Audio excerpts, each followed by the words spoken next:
you are here today is because you believe, as much as I believe, and as much as many of us believe, that look after only your body is not enough.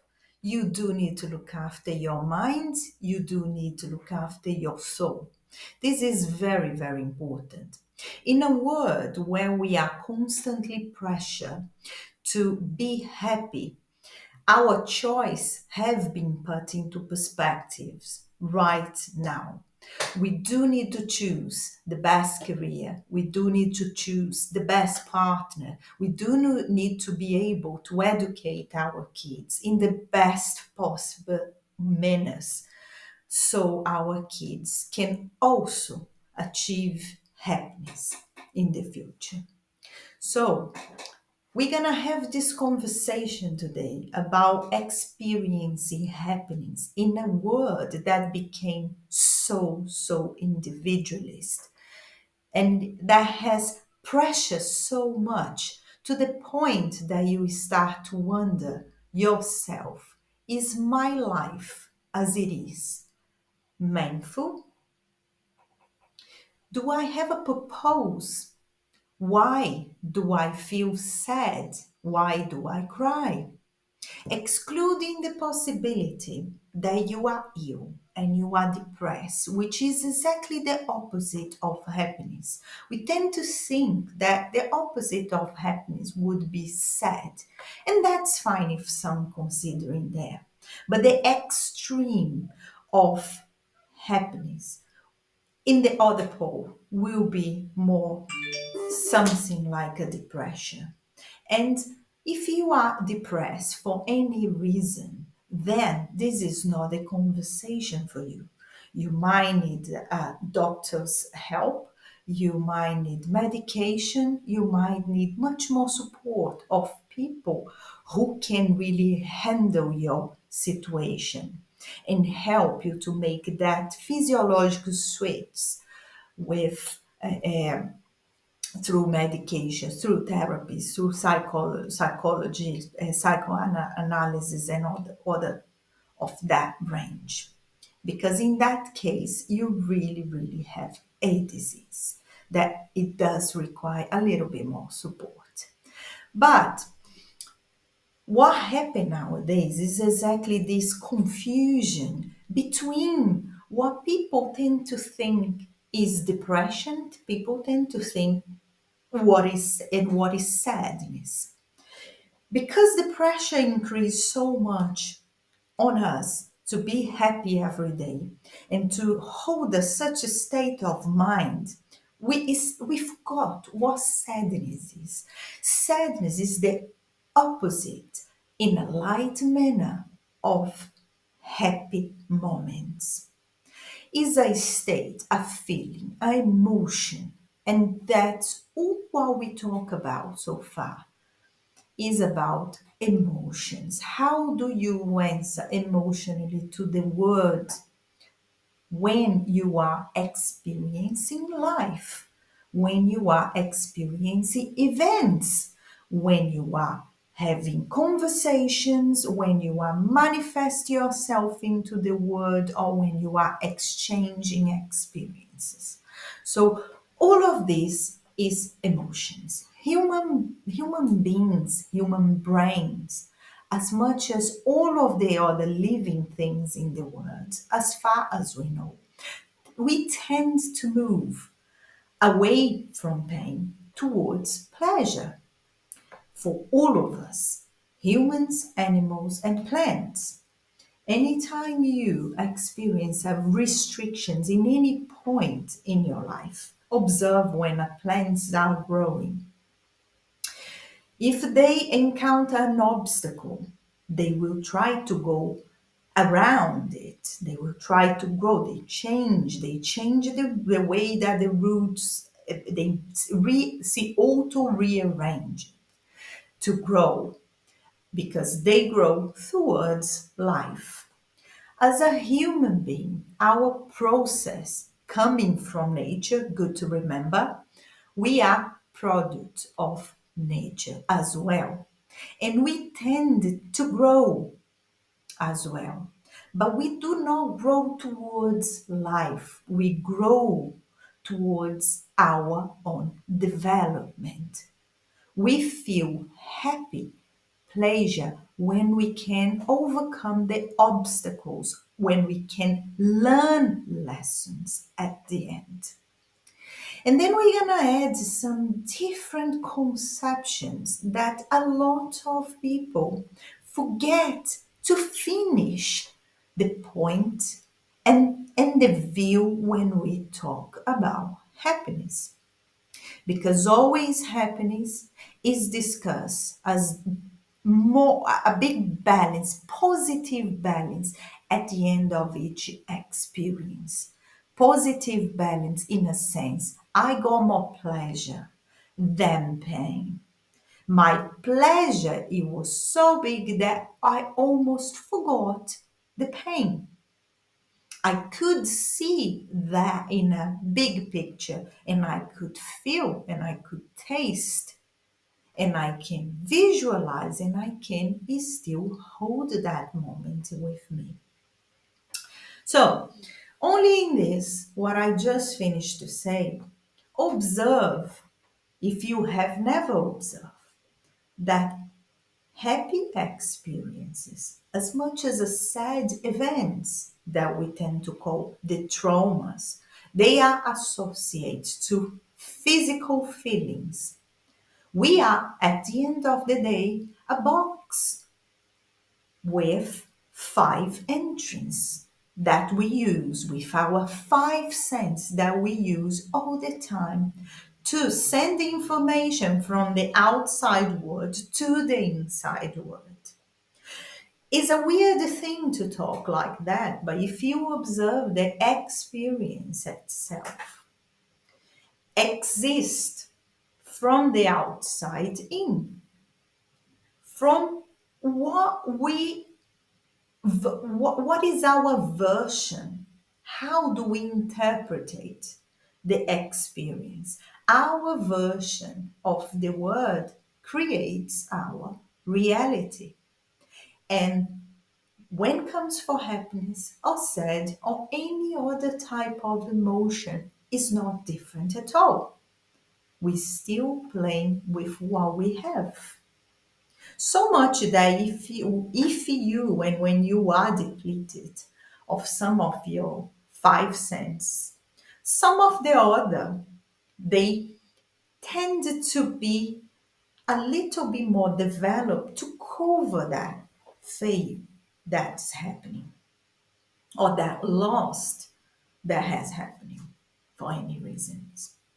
And we can almost become specialized in sense the words and the experience in another ways. So, if the end of the day or if after each experience you have that little balancing, saying, oh, that was a negative experience, this was a positive experience. And this is what all the time people are saying to you once you find out that is positive, that's happiness. You change your whole sense and you feel lighter and you feel brighter and you want to hold that moment together and you want to experience that and you build up the memory. These are the happy events in our life. And I do not disagree with this at all. But what I do disagree is that all events where the balance sheet at the end as a positive event create happiness. It's not necessarily true. We do have events that doesn't really go as we expect or as we plan, as we wish, and they create happy events without being related to happy events, to happy events. So imagine for an instance that, and this happened to all of us at some point in our life, many times, to be honest. things doesn't really go as you like. But at the end of the day, unexpected events happening, and they happen for the good from the failure of the other events that should be going towards your goal as planned through your day. So, you know, those little stories that many times people come to us and say, oh, you know, I had a horrible day yesterday. I thought everything will be good, and this and this and this happen, and they throw a lot of obstacles and stuff in their way. And they say, oh my God, I thought was the end. And then this happened, and this happened, and this happened, and that made up for the whole bad events. Okay, we still work with positives and negatives events in a kind of a quantity ways,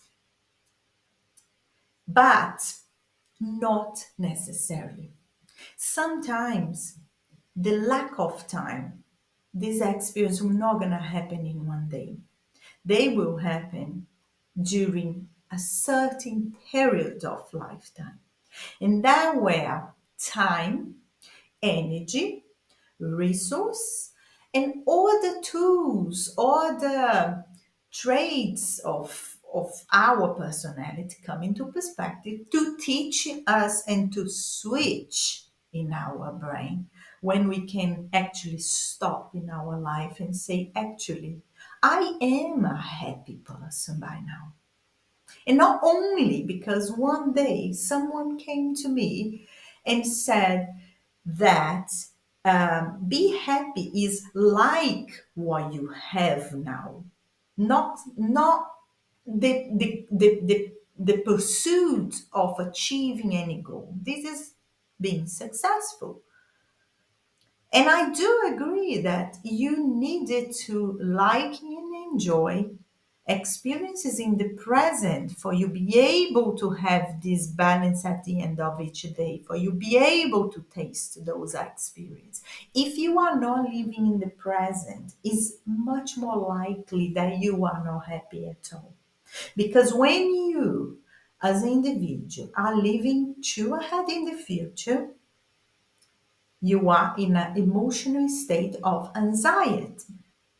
And when you, as an individual, are living too long in the past, in a sense of I can't let go events which are past already, but they still play on me, is when we say your possibilities are that you are either traumatized or you are in a state of melancholy or you can give name for those kinds of states, but they are names for the same kind of emotions, emotions that are taking you away of what is going on at the present. So bring it back when we talk about happy and happiness. We are talking about being present, being at in the present, experiencing the present. Is there mechanisms that we can use to make a time frame of those experiences longer than we actually would like? Yes. And they will be through your five senses. That's where your camcorder should be. When you are living a moment that you wanted that lasts forever, ask yourself, give yourself a time first, observe, and ask yourself which elements at the very own scenery I can pay attention, I can value through my senses that I would like to stay with me forever. So you will build up the memory on that event. Ask yourself, how does it smells? Because the smell is super powerful. Our primitive brain, our limbic system, our limbic brain, and our frontal cortex, they all recognize smell is a very, very old tool, be able to sense and experience through smell. So much that many animals is still experiencing pleasure and pain or fear, identify scenarios of fear through smell, through that this sense which is smell. Pay attention what you're touching. Use that sense for experience, for to carry on doing, to pay attention, to record while you're living in that very moment. If there is a taste, use that as well. Use your vision. And if you need a moment, putting all of that together, close your eyes and tell yourself, tell your brain as if your brain works for you, because it does at the end. Tell your brain, I wanted to keep this moment forever. Because when you are hyper focused, when you are excited about something, when something is so good, your brain automatically is doing this. But you can teach your brain now to hold on into those memories forever and hold that moment with you. But remember, and back to the point where I wanted to conclude this conversation today. More important than the experience be positive or negative within you is the lesson that you will take from that happy moment. This is the point where people neglect. That's where the mistakes are come to be in that sense. Is my version of the experience at the end that is more important than the experience itself. The moment is important. Keep that moment fantastic for you can remember in the future. Because many times we can't remember the details because we haven't done that. Learn the skill to hold the moment with all the details that has to offer. But we are left with that feeling like, oh, 10, 20 years when you ask, how was your trip somewhere? You are left with the feeling like, was good or was bad. That's all your brain might tell you. But if you can hold, you will hold the details. But if you can't do that, the most important thing is the lesson, is what is my version of that experience? I passed through this and this made me happy and this made me sad.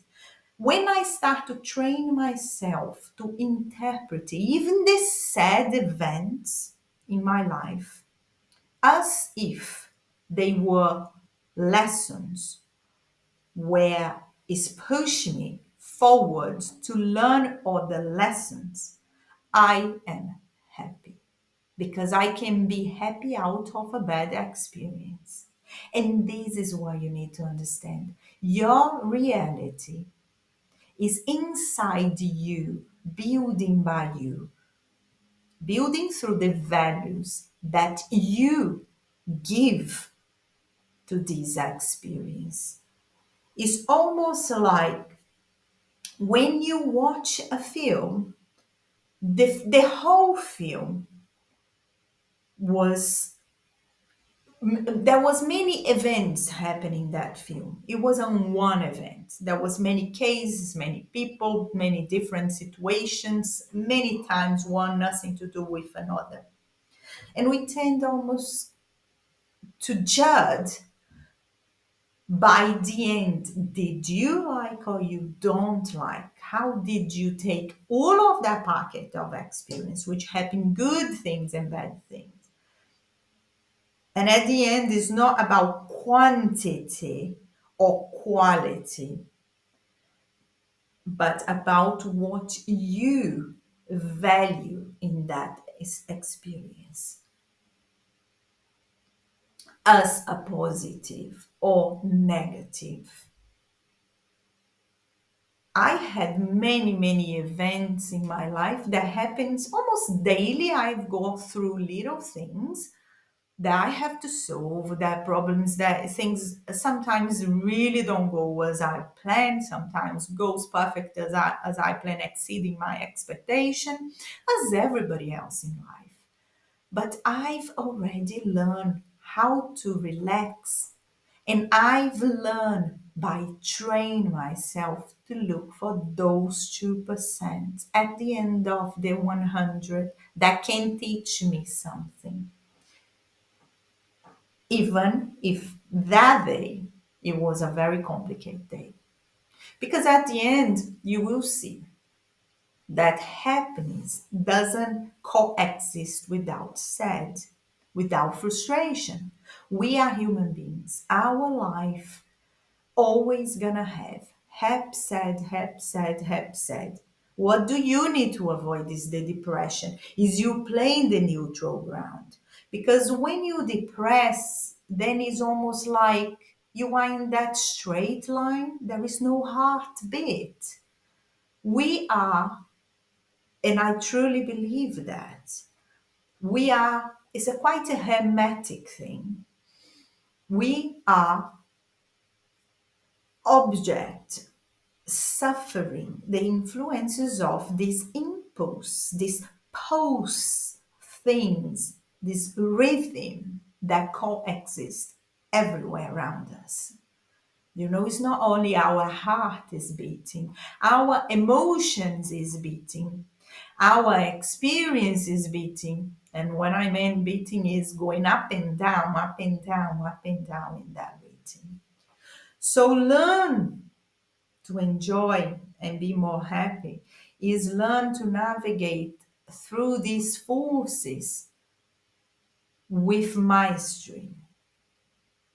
Is learn to relax, knowing that the obstacles are there, that the holes are there. And you fell in the hole and you stood up and you carry on and you move one way, another way, until you become so good at doing that you can relax. And it's not that the holes are not there anymore. And this is the mistake a lot of people made. They look and they say, oh, nothing happened in your life that take you out of your state of emotion, of your emotional state. No, it does happen for everyone. But the challenge is you learn to live in the uncomfortable zone.